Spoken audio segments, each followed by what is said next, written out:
여러분 결국 말입니다. 표준 건축비가 인상되네요. 2016년에 표준 건축비를 인상했었거든요. 그때 이후로 말입니다.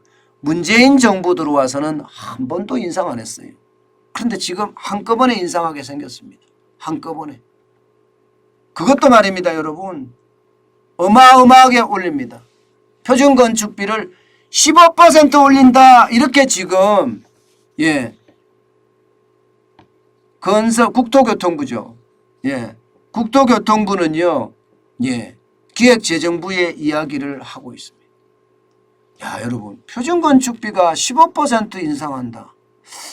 이거는 어떻게 생각하면 여러분 집값이 앞으로 또 폭등할 수 있겠구나 이런 생각도 할 수가 있습니다. 이런 생각도 어마어마하게 많이 올리기 때문이에요. 어마어마하게 많이 올리기 때문에 이게 매년 조금씩 이렇게 올렸다면 이게 부담이 적겠지만 이게 한꺼번에 15%를 올리면요 아마 시장의 충격 저는 크게 올 거라고 생각합니다.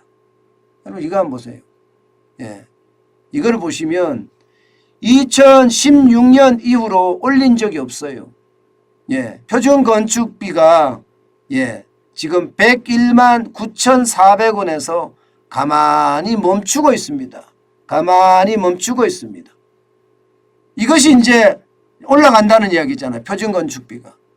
표준 건축비가 올라가면요 분양가는 무조건 올라갑니다. 무조건 올라가요. 기본형 건축비가 지금까지 2017년부터 조금 올라왔어요. 2017년부터. 2017년에는요, 여러분 보시는 것처럼 155만 4천 원. 이것이 2018년에는 159만 6천 원. 2020년에는 168만 9천 원. 2022년에는 187만 9천 원. 이거는 기본형 건축비고요. 기본형 건축비는 조금씩 올라왔습니다만은 표준 건축비는 이번에 15%가 만약에 올라간다면 그에 대한 충격이 클 수밖에 없다 이렇게 생각을 합니다. 이게 분양가에 그대로 적용되는 거거든요. 분양가에 그대로 적용되는 거예요. 이게 여러분 시장을 보면 이거 안 올릴 수가 없거든요. 시장에 지금 건자재 쉽게 말하면 난리 났죠. 난리 났습니다. 건자재 오른 거 한번 보실래요? 원유 배럴당만 하더라도 이게 1년 전과 대비해 보면 66.6%가 올랐습니다. 1년 전에는 원유가 배럴당 65.61달러였는데 지금은 109.33달러입니다. 유연탄 이거 톤당 256% 올랐습니다. 톤당 71.94달러였는데 지금은 256달러, 256%예요. 어디 그뿐입니까? 철스크랩 보세요. 철스크랩도 42만 5천 원에서 여러분 69만 4천 원까지 지금 63.6%가 상승했습니다. 이것만 오른 게 아닙니다. 이것만 오른 게 아니에요.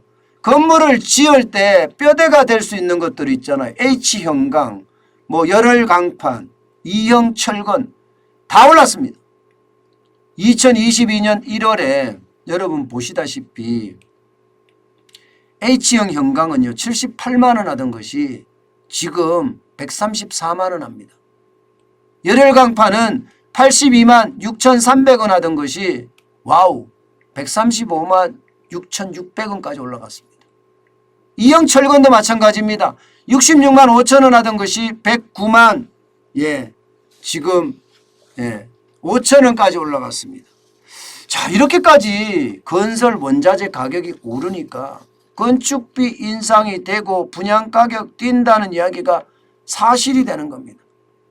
지금 말입니다. 여러분 전국 건설 현장 공사 현장에서 이게 셧다운이 됐다 풀렸다 셧다운이 됐다 풀렸다 하고 있잖아요. 이게 전부 다 건자재 가격이 워낙 많이 올랐기 때문이에요. 호남 제주 지역에서는 공사 현장 200곳에서 그죠? 셧다운이 됐다 풀었죠. 여기는 철근과 콘크리트 협회에서 20%안 올려주면 우리 더 이상 못한다 이런 이야기를 했습니다. 그래서 셧다운이 됐다가 그렇게 오래 가지 않고 풀리긴 했습니다만은 어쨌든 공사 현장이 멈췄잖아요. 지금 서울에 단군 이래 최대 재건축이라고 이야기하는 둔촌동 아파트, 둔촌 재건축 단지 말입니다. 여기 지금 멈췄습니다.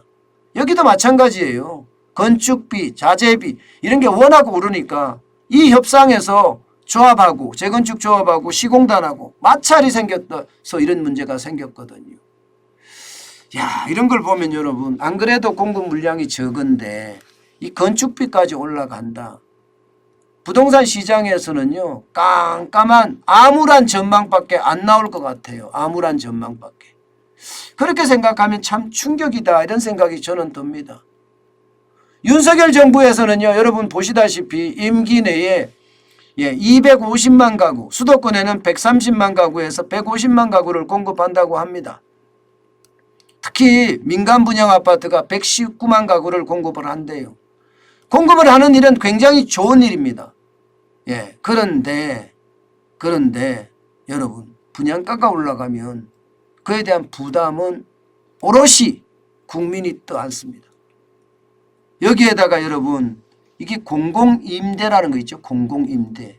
50만 또 역세권 첫집 또 청년 원가주택 모두가 사실은 이게 쉽게 말하면 임대료를 내야 되는 부분인데 임대료를 내는 사람들 이거 또 많이 올라갈 거예요. 임대료도 많이 올라가고 관리비도 많이 올라가고 이러면 여러분 결국 말입니다. 시장의 충격은요 서민들에게 다가온다 이런 얘기예요. 아마 여러분 건축비 표준 건축비 오른다는 이야기는 아직 기사화가 그렇게 많이 돼 있지 않아요. 아마 곧 기사화가 되겠죠. 그런데 이렇게까지 건축비가 오른다. 그것도 15%를 올린다는 이야기는 아마 시장의 충격이 굉장히 클 거라고 생각을 합니다. 물론 이게 기재부하고 국토부하고 논의 과정에서 인상률이 줄어들기는 할지도 몰라요. 게다가 6월 1일 지방선거도 있으니까 어떻게 될지 좀 더 두고 봐야 되겠지만 15% 올린다는 것은 충격이거든요. 여러분 10억짜리 분양집이면 11억 5천이 된다는 이야기인데 이게 뭐 장난 아니잖아요. 그죠? 결국 말입니다. 부동산 시장은 지금 혼란의 도가니, 혼돈의 도가니가 아닌가 아직도 저는 그렇게 생각을 합니다.